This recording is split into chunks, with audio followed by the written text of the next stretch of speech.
మీ అందరికీ నా వందనాలు.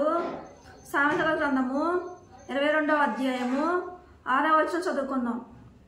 బాలుడు నడవవలసిన త్రోవను వానికి నేర్పుము, వాడు పెద్దవాడైనప్పుడు దాని నుండి తొలగిపోడు.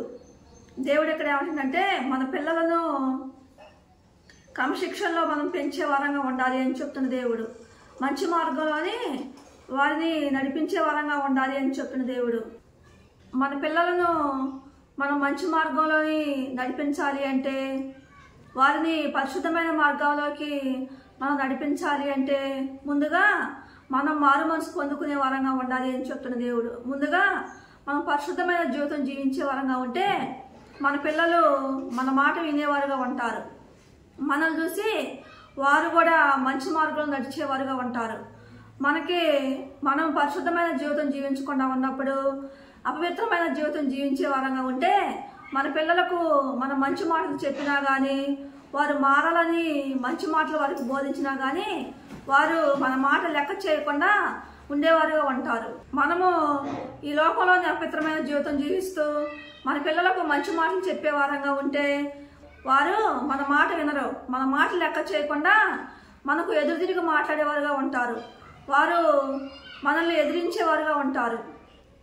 నీ బ్రతికే సరిగా లేదుగా, నాకు నువ్వేం చెప్తున్నావు అనేవారుగా ఉంటారు. దేవుడు అందుకే అంటున్నావు, మనము ముందుగా తల్లిదండ్రులుగా పరిశుద్ధమైన జీవితం జీవించినప్పుడు, పవిత్రమైన జీవితం జీవించినప్పుడు మన పిల్లలను మంచి మార్గంలో నడిపించగలుగుతూ అంటున్న దేవుడు.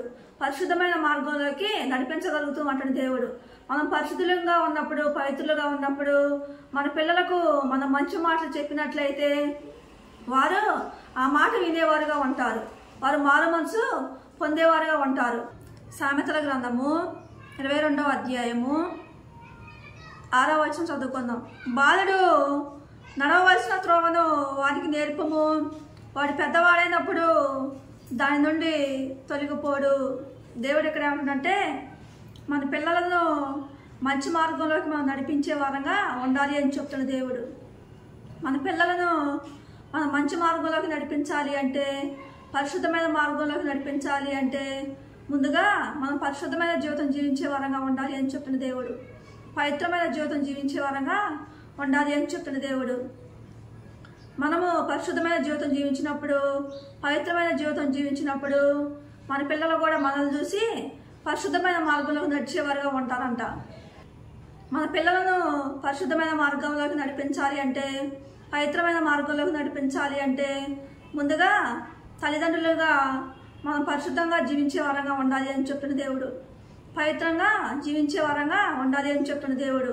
తల్లిదండ్రులుగా మనం పరిశుద్ధమైన జీవితం జీవించినప్పుడు, పవిత్రమైన జీవితం జీవించినప్పుడు మన పిల్లలు మన మాట వినేవారుగా ఉంటారంట. మన మాట విని వారు కూడా పరిశుద్ధమైన మార్గంలోకి నడిచేవారుగా ఉంటారంట. మనము పరిశుద్ధమైన జీవితం జీవించకుండా అపవిత్రమైన జీవితం జీవించే వారంగా ఉంటే మన పిల్లలకు మంచి మాటలు మనం చెప్పినప్పుడు వారు మన మాటలు లెక్క చేయకుండా ఈ లోకానుసారమైన జీవితం జీవించేవారుగా ఉంటారు. నీ బ్రతికే సరిగా లేదుగా, నాకు నువ్వు చెబుతున్నావా అనేవారుగా ఉంటారు మన పిల్లలు. అందుకే తల్లిదండ్రులుగా మనం పరిశుద్ధమైన జీవితం జీవించే వారంగా ఉండాలి అని చెప్తున్న దేవుడు. పవిత్రమైన జీవితం జీవించే వారంగా ఉండాలి అని చెప్పిన దేవుడు. మనం పరిశుద్ధమైన జీవితం జీవించినప్పుడు, మనం పవిత్రమైన జీవితం జీవించినప్పుడు ఆ తల్లిదండ్రులుగా మన పిల్లలు మన మాట వినేవారుగా ఉంటారు. మనల్ని చూసి వారు కూడా పరిశుద్ధమైన మార్గంలోకి నడిచేవారుగా ఉంటారు. మనము ఈ లోకంలోని అపవిత్రమైన జీవితం జీవించే వారంగా ఉంటే, ఈ లోకంలోని అనేక రకమైన పాపాలు చేసే వారంగా ఉంటే మన పిల్లలకు మనం మంచి మాటలు చెప్పినప్పుడు వారు మన మాటలు లెక్క చేయరు. వారు మన మాట వినరు. వారి ఇష్టానుసారంగా జీవించేవారుగా ఉంటారు. ఈ లోక సంబంధమైన అపవిత్రమైన జీవితం జీవించేవారుగా ఉంటారు. అందుకే ఒక తల్లిదండ్రులుగా మనం పరిశుద్ధమైన జీవితం జీవించే వారంగా ఉండాలి అని చెప్తున్న దేవుడు.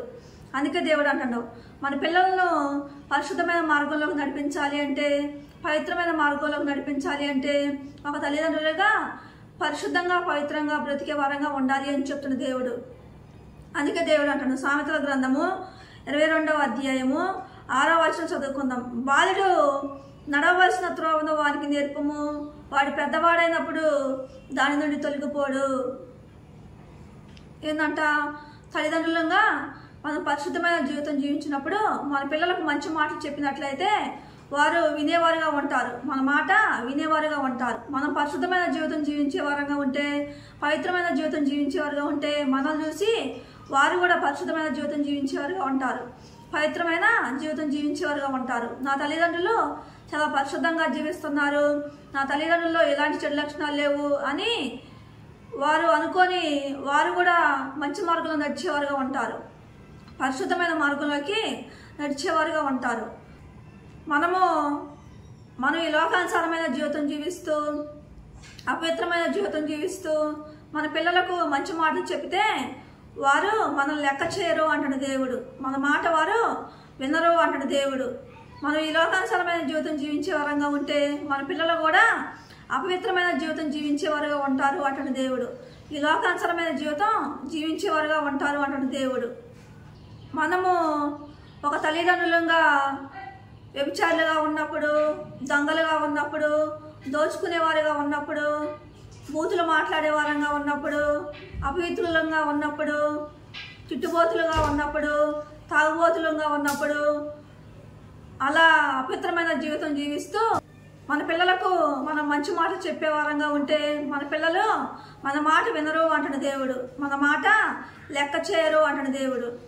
ఒక వ్యభిచారులంగా ఉండి, ఒక దొంగలుగా ఉండి, ఒక దోచుకునే వారంగా ఉండి, త్రాగే వారంగా ఉండి, బూతులు మాట్లాడే వారంగా ఉండి, తిట్టుబోతులుగా ఉండి, కుళ్ళుబోతులంగా, స్వార్థపరులుగా, అసూయపరులుగా అనేక రకమైన పాపాలు చేస్తూ మన పిల్లలకు మంచి మాటలు మనం చెప్పే వారంగా ఉంటే మన పిల్లలు మన మాట వినరు అంటాడు దేవుడు. మన పిల్లలు మన మాట లెక్క చేయకుండా ఈ లోకానుసారమైన జీవితం జీవించేవారుగా ఉంటారు అని చెప్తాడు దేవుడు.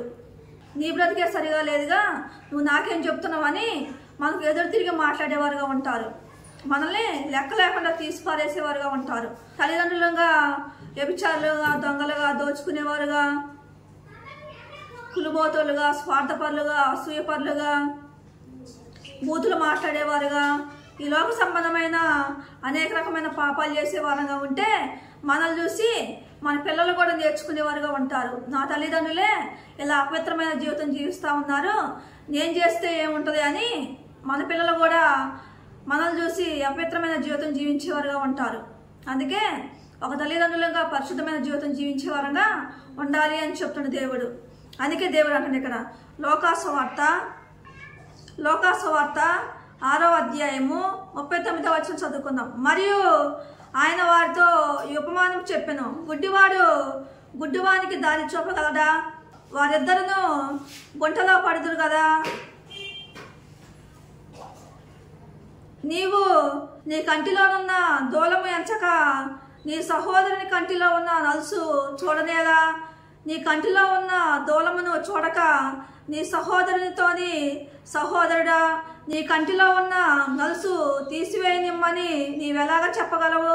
వేషధారి, మొదట నీ కంటిలో ఉన్న దూలము తీసివేయము, అప్పుడు సహోదరుని కంటిలో ఉన్న నలుసును తీసివేయటకు నీకు తేటగా కనపడును. దేవుడు ఇక్కడ ఏమంటాడో, మనం ఎదుటివారికి మంచి మాటలు బోధించాలి అన్నా, ఎదుటివారిని పరిశుద్ధమైన మార్గంలోకి నడిపించాలి అన్నా, మన పిల్లలకు మంచి మాటలు బోధించాలి అన్నా, మన పిల్లల్ని పవిత్రమైన మార్గంలోకి నడిపించాలి అన్నా ముందుగా మనం పరిశుద్ధమైన మార్గంలోకి నడవాలి అంటాడు దేవుడు. పవిత్రంగా మనం జీవించే వారంగా ఉంటే ఎవరికైనా మనం మంచి మాటలు చెప్పినా కానీ మన మాటలు వారు వినేవారుగా ఉంటారు అంటాడు దేవుడు. మన పిల్లలు కూడా మనం మంచి మాటలు చెప్తే మన మాటలు వినేవారుగా ఉంటారు అంటాడు దేవుడు. అందుకే మనలో ఉన్న చెడు లక్షణాలు మనం మానుకునే వారంగా ఉంటే ఎదుటివారికి మంచి మాటలు చెప్పినప్పుడు, మన పిల్లలకు మనం మంచి మాటలు చెప్పినప్పుడు వారు ఆ మాట వినేవారుగా ఉంటారు అంటాడు దేవుడు. దేవుడి కొద్ది మాటలు